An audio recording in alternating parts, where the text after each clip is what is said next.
Good afternoon, everyone. My name again is Johnny Reed, and I am a French and International Law double major at Colorado College. And it brings me great honor to be giving this presentation right in my backyard, Chicago, Illinois.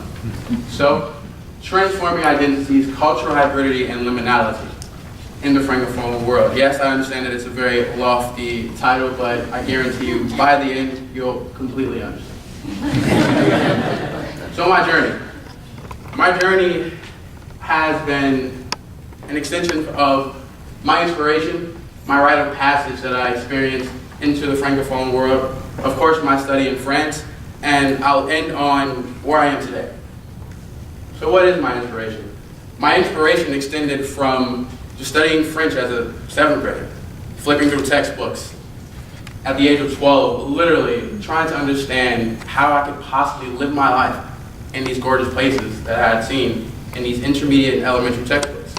And so as a result, my first place of choice was the Car Synagogue. The Car Synagogue, I like to say, served as my personal rite of passage because there were an endless amount of things that I had to personally overcome. And the first of them were surviving synagogue. And Dad, yes, that's how I got to school every single day.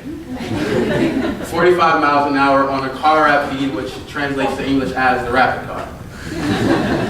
And secondly, surviving rolling blackouts, where I was forced to read and write longhand on weeks at a time. Talk about unexpected events. And secondly, again, surviving countrywide riots. There were a variety of social, political issues that were streaming every single day during my stay in the Car Synagogue and throughout St. Louis as well, where my professor had to literally take us home to avoid the riots, to avoid the violence, to avoid the one most important remedy to a sinus infection, which I found to be tear gas.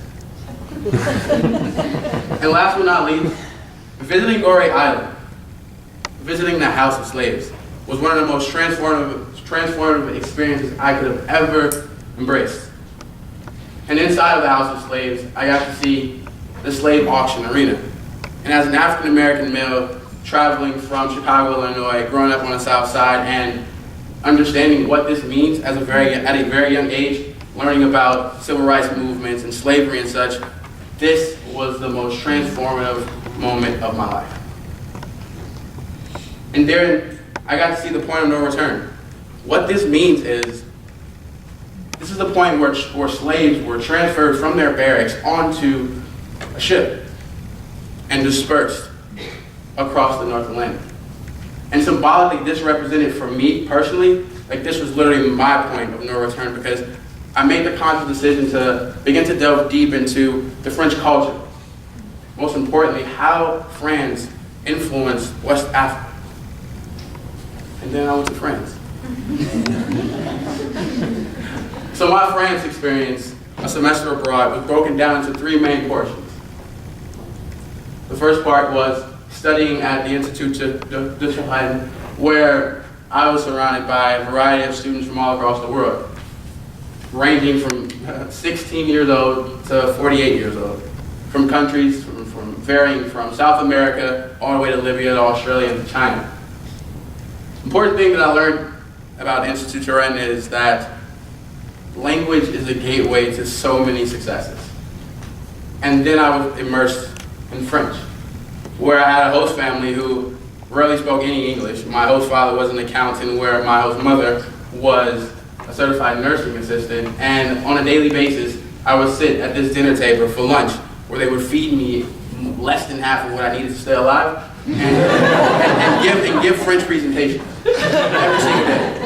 That's exactly what we did for dinner. I would present to them, and they would give me small portions as if I was a 7-year-old.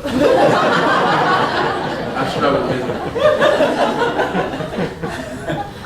The second point of my broad experience in France was marked by African philosophy. Now this was a very important day, because this was my 21st birthday. And ironically, my professor and I share the same birthday, March 28th, and he's in the room right there. And I told him that I'm becoming a man today in France, and I'm going to skip class. I'm not asking you for your permission, but I'm not asking you for your permission, but here are my reasons and why I have to do this. We combated very often, but he didn't think I was serious until I emailed him my presentation that I had to do that day, and I recorded my entire presentation, and I spent my 21st birthday in Paris, all alone, no cell phone, no communication, but music, and this incredible piece of literature here. Now, since I was a very serious student at the time, even though my professor didn't believe it, I sat down at 10 a.m. in a cafe and had, birthday breakfast, and I didn't leave until 1 p.m. until I finished this book. Completely transformative.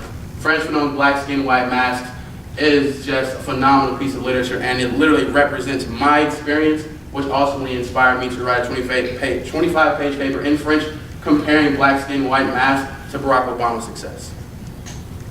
African philosophy at its best. And last but not least, Paris and the arts. As my peers before me have spoken about Paris and the imagery and the loveliness and the romanticism, the most important thing that I found about Paris is that it's a lie. I mean, transitioning from a big city, from Chicago, Illinois, and all I dreamed about was going to Paris to, have some of the greatest food in the world and dream about fashion. And one of the most important things that happened to me in my search for an H&M and a Hugo Boss is that I took a wrong turn. And I just so happened to end up in a neighborhood that you would think was the south side of Chicago. I mean, without the street signs in French, you would think that there were gang members there, Hispanics there, Latinos there, and it was a ridiculous experience. I had been exposed to the mindlessness of a city, all of its intricacies, and the marginalized people. Some of the same people that if I were actually in Chicago, I would call brother or sister, or even uncle or aunt or cousin, or even father. And it was at this point that I realized that my inspiration as a 7th grader had led me to become a cultural hybrid in a sense. And as I continued to develop and learn a substantial amount of knowledge, I was slowly but surely transitioning away from what I was, that naive 7th grader, to what I am today. And that is how I began to fuse my identity. So the American identity. When I first arrived to Senegal, that was me, cargo shorts and a Colorado College t-shirt with my African drum teacher and my security guard. Secondly, once I began to understand the Wolof language in Senegal and Dakar, Senegal, and just began to fit in, life became better. And last but not least, my French identity. Learning the language, embracing the culture, lying to everyone, telling them that I wasn't American, but that I was actually born in Senegal, just so that they can give me a thumbs up. That was my lifestyle. That was my lifestyle. And here I am today, composed of all these identities, and it's pretty incredible. Thanks for listening.